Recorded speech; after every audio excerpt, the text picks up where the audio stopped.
Oke.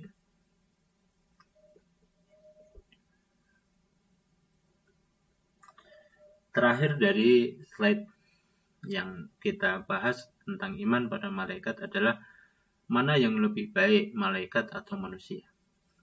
Ya, terjadi perdebatan gitu di kalangan teologis. Bagi yang nanti Anda bicara kalam atau belajar kalam, nanti ada salah satu perdebatan adalah persoalan mana yang lebih baik antara manusia dan malaikat. Nah, saya tidak mau memperpanjang itu, saya kasih ini jawaban yang saya ringkaskan seperti ini begitu. Sebenarnya adalah pertanyaan ini, mana yang lebih baik antara manusia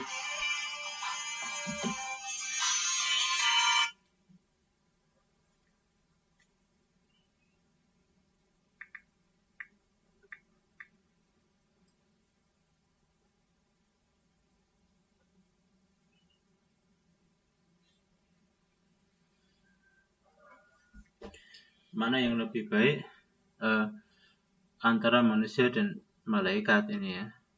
Ini kita tidak bisa tidak saya jelaskan secara panjang gitu ya. Nah, sebenarnya pertanyaan ini bisa kita bagi menjadi tiga aspek gitu. Pertama adalah kalau kita bertanya tentang hakikat manusia dan hakikat malaikat yang lebih baik,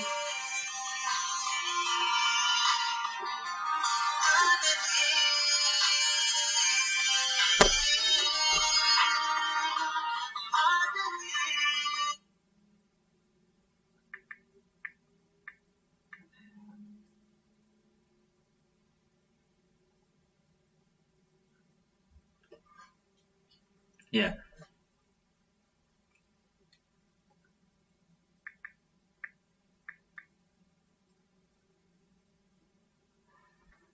gitu ya. Itu sebenarnya kita bisa bagi dari sisi hakikat. Jadi hakikat manusia dan hakikat malaikat, mana yang lebih baik? Ini nggak boleh gitu ya. Jadi ketika Allah ciptakan manusia dan kemudian Allah ciptakan malaikat gitu ya, maka dia sudah punya fungsi sendiri dari bahan tersendiri dan seterusnya begitu. Jadi dia sudah diciptakan dengan sedemikian rupa. Jadi kita nggak bisa kemudian bahan-bahan yang dibuat ciptaan manusia itu lebih baik dari bahan-bahan penciptaan malaikat atau sebaliknya, nggak bisa begitu. Ya, jadi hakikat manusia dan hakikat malaikat ya, itu nggak bisa diperbandingkan. Nah, tapi kalau kemudian pertanyaannya kita geser menjadi mana yang lebih baik antara manusia, perbuatan manusia dengan perbuatan malaikat, maka kita akan berbeda hasilnya. Mana yang lebih baik manusia berdosa dengan manusia? Jadi kalau dalam pertanyaan yang pertama tadi gitu. Nah, manusia dan malaikat yang lebih baik selama manusia itu ya jadi manusia dan malaikat jadi manusia, nggak ada perbuatan apapun, itu yang lebih baik begitu ya. Itu nggak bisa diperbandingkan. Tapi kalau sudah tindakan manusia, mana tindakan manusia dan tindakan malaikat yang lebih baik, itu bisa diperbandingkan. Manusia yang berdosa dengan malaikat, mana yang lebih baik?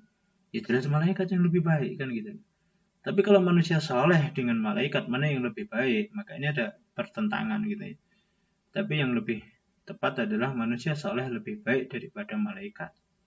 Di ujung akhirnya.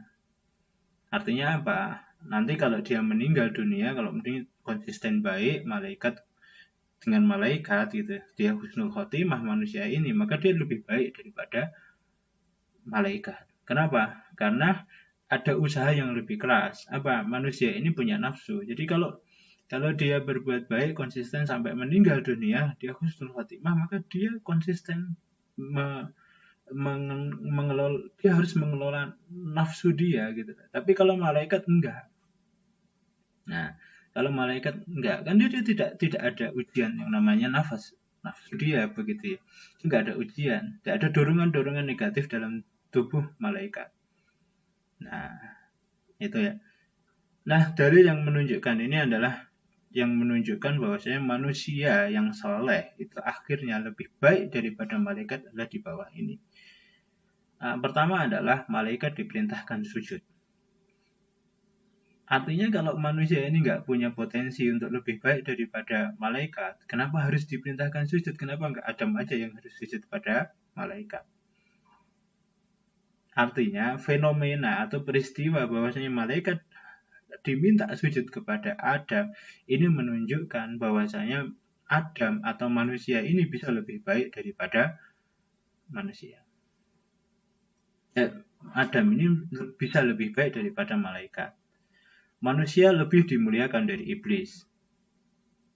Nah, jadi lebih dimuliakan daripada iblis. Kemudian Allah menciptakan Adam dengan tangannya dan menciptakan malaikat dengan kata-katanya. Jadi Adam dalam riwayat begitu, riwayat hadis begitu. Jadi misalkan begini, ada kita mau makan, misalkan kita mau makan. Nah, ketika kita mau makan, kemudian kita ketemu koki. Nah, si koki ini kemudian dia bikin makanan, gitu ya, bikin makanan dengan ilmu dia dan dengan tangan dia sendiri. Jadi dia membuat makanan, membuat menu itu dengan tangan dia sendiri, gitu ya. Sama si koki ini merintahkan asisten dia, tolong bikin makanan untuk teman saya ini, kemudian asistennya ini, bahannya ini, dan kira-kira lebih eksklusif yang mana gitu ya? Lebih eksklusif yang mana? Yang dibikinkan dengan tangan dia sendiri dan ilmu dia sendiri, atau pakai asisten tadi? Kalau asisten tadi kan dia perintah gitu ya, itu dengan kata-kata dia. Kalau ini dengan tangan dia bikin sendiri. Mana yang lebih eksklusif? Ya tentu yang eksklusif pakai tangan dia sendiri. Contoh yang lain misalkan presiden datang ke tempat kita, kasih duitnya datang ke tempat kita langsung dengan lewat ajudannya atau lewat birokrasinya. Kira-kira mana yang lebih eksklusif ketika presiden datang ke tempat kita? Nah, ini yang ketiga. Nah, jadi dalil penciptaan ini menunjukkan bahwasanya malaikat itu bisa lebih baik daripada manusia itu bisa lebih baik daripada malaikat. Adam adalah khalifah. Malaikat bukan khalifah. Khalifah tentu lebih baik daripada yang bukan khalifah. Khalifah di sini artinya adalah pengganti Allah. Pengganti Allah. Jadi yang bisa menjadi pengganti Allah, mengatur, mengelola dunia ini tentu lebih baik daripada yang bukan pengganti. Nah, jadi kondisi ini memungkinkan untuk manusia itu lebih baik daripada malaikat.